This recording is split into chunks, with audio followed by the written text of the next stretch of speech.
The movie begins in 2026 when a deadly virus spreads worldwide, turning people into violent, uncontrollable creatures. Infected individuals are nearly unstoppable, and once bitten, transformation is inevitable.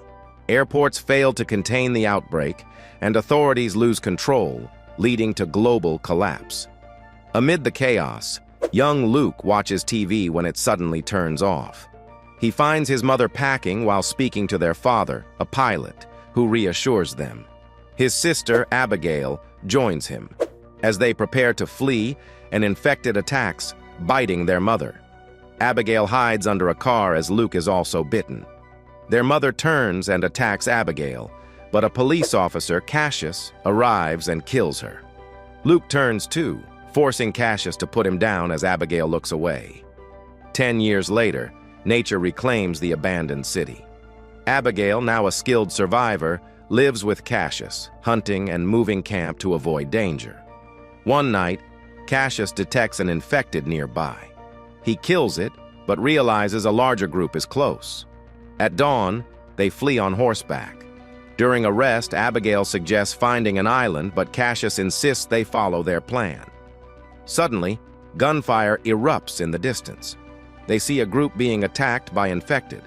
Abigail tries to help, but mistakenly shoots a man instead of the infected. Cassius finishes the creature and approaches cautiously, realizing more could come. He checks the injured man and swiftly ends his suffering before taking his shoes. Urging Abigail to move, they quickly leave before more infected arrive. As they move forward, armed survivors confront Abigail and Cassius, demanding they drop their weapons. Abigail warns them of danger, but a man points a gun at her. Acting fast, she and Cassius disarm them. A pregnant woman, Megan, steps out to apologize, but her husband, David, tells her to stay back. Cassius assures them they mean no harm, just as a feral horde attacks. Gunfire erupts as they fight for survival. Some survivors are bitten, and a vehicle catches fire. Cassius and Abigail rescue Megan and David, escaping in a car while the feral leader watches in anger. On the road, Cassius checks their ammo. 55 rounds remain. Megan and David reveal they are heading to a riverside colony. Suddenly, their car breaks down, forcing them to continue on foot.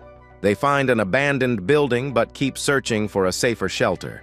That night, as they eat, David thanks Cassius and Abigail, though Cassius remains distant. Megan shares how they once lived on a farm but lost everything to the virus. She believes the colony will be safe, but Abigail insists survival means staying on the move. Later, Cassius shows Megan and David a map to the colony, but refuses to travel with them, fearing the ferals will return. Abigail urges him to reconsider, but he refuses. Frustrated, she gives Megan a gun and ammo. Meanwhile, Cassius sets up explosives at the entrance as rain falls. The ferals pick up their scent and attack. Abigail kills one and pushes another off the building before Cassius arrives. The explosives detonate, killing several ferals. The group escapes, but David wants to rest. Cassius insists they move. Abigail recognizes the area and recalls a small airport where her father kept a plane. Cassius doubts it still works, but they decide to check it out. On the way, they find a wheelchair to help Megan move. When they reach the airport, David wants to turn back, but Cassius insists they look for the plane. Abigail finds the hangar, and to their relief, the plane is still there. Cassius asks David if he can fix it, hoping they can reach the colony in just a few hours. While David works on the plane, Cassius and Abigail explore the airport building. Cassius gives Megan a gun for protection in case anything happens.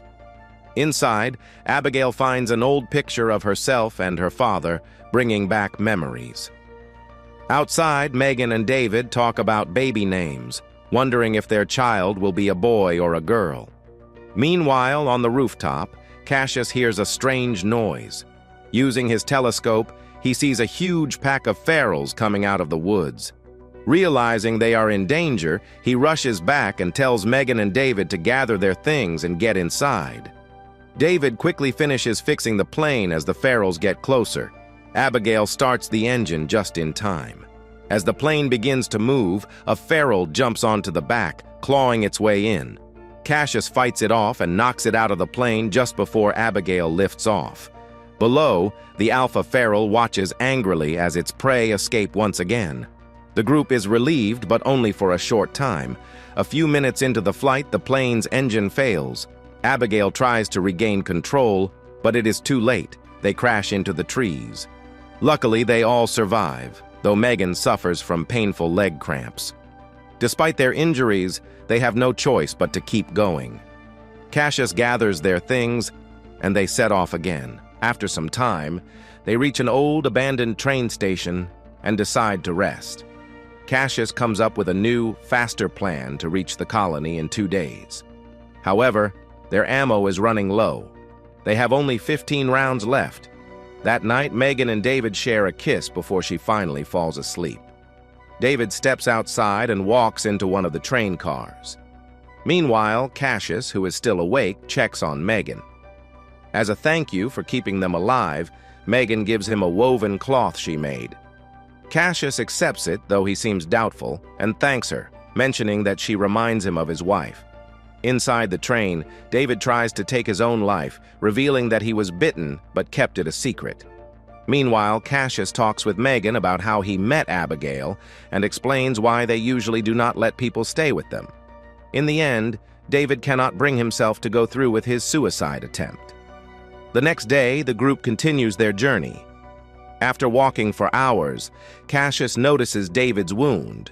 To avoid worrying Megan, Abigail takes her away while Casas talks to David, telling him to stay calm. As night falls, they come across a building in the woods and decide to check it out. Abigail steps forward to introduce herself, and soon, the owner, Norton, an engineer, comes out. He insists they hand over their weapons before entering. Inside, the group is shocked to find that Norton has electricity. He explains that he and his wife were trained electricians. Norton gives them food, shelter, and even lets them take showers. While inside, Casas plugs in his laptop and looks at pictures of his wife, overwhelmed with longing for her. Later, Casas and Megan have a short talk, and Megan makes Casas promise to protect her child if anything happens to her. That night, Norton offers them fruit juice. Casas asks how long he has lived there, and Norton says he has been there for 20 years. The group tells him they are heading to the colony, and Norton replies that he sometimes talks to them on the radio. However, the group becomes suspicious about why Norton has not joined the colony himself. Norton insists he prefers to live alone. The conversation takes a dark turn when Norton shares his belief that the pandemic is nature's way of cleansing humanity, making sure only the strongest survive. He argues that humans always try to survive, no matter the cost. Meanwhile, David's infection gets worse.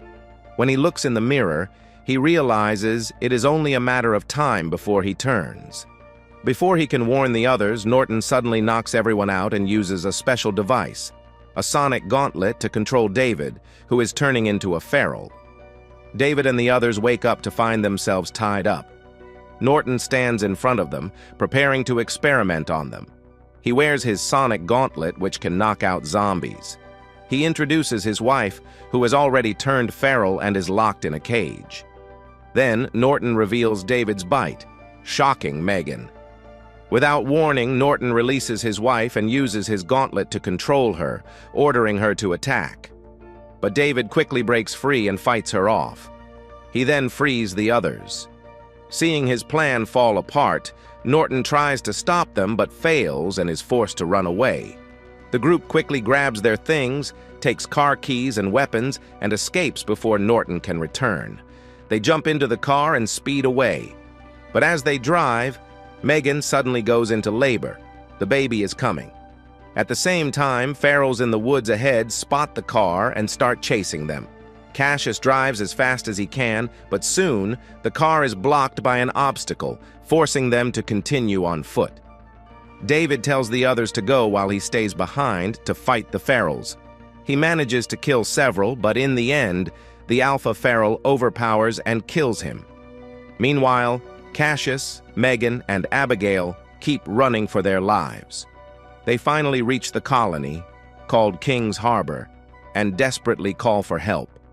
The colony's guards respond quickly, shooting at the pharaohs and pushing them back. The group is taken in by boat, and as soon as they arrive, Megan is rushed inside to give birth. Cassius thanks their rescuers. The next day, Cassius and Abigail are called to meet George, the leader of the colony. Cassius shares part of their journey, but George reassures them that they are safe now. After the meeting, Abigail tries to walk away, but Cassius stops her, telling her they will leave at sunrise the next day. However, Abigail refuses, saying she does not want to leave and can take care of herself. She then walks away. Later, Cassius visits Megan, and the nurse tells him that while the baby is healthy, Megan will not survive.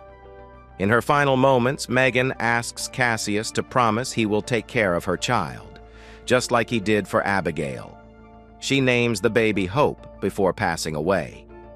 Keeping his promise, Cassius leaves with the newborn. Meanwhile, outside the colony, Norton watches from a distance. A group of pharaohs attacks him, but he controls them with his sonic gauntlet, planning to use them to attack the colony. On the ship, a boy named Roderick invites Abigail to a club to relax. After drinking and dancing, Roderick steps away, but Abigail secretly follows him. She finds a radio, but before she can check it, Roderick warns her not to touch it. It is then revealed that the entire ship is filled with explosives and has an escape tunnel for emergencies. As Cassius prepares to leave, Abigail drinks with Roderick. The next day, Norton leads pharaohs onto the ship, triggering chaos. Abigail sends Roderick to lead survivors to the escape tunnel while she searches for Cassius. They reunite and fight together but are ambushed by Norton. Cassius destroys Norton's gauntlet, and pharaohs tear him apart. At the tunnel, survivors escape, but Cassius and Abigail are stopped by the Alpha Pharaoh. Cassius knocks him down, but Abigail realizes the Alpha is her father. They flee on a boat as Roderick detonates explosives, destroying the ship. Suddenly, the Alpha returns, attacking Cassius. Abigail hesitates but ultimately kills her father to save him. They watch the burning ship before continuing their journey in search of a new home. Hope you enjoyed watching this video. If you did, please give it a thumbs up, share your thoughts in the comments below, and subscribe to our channel for more great content. Thank you for watching.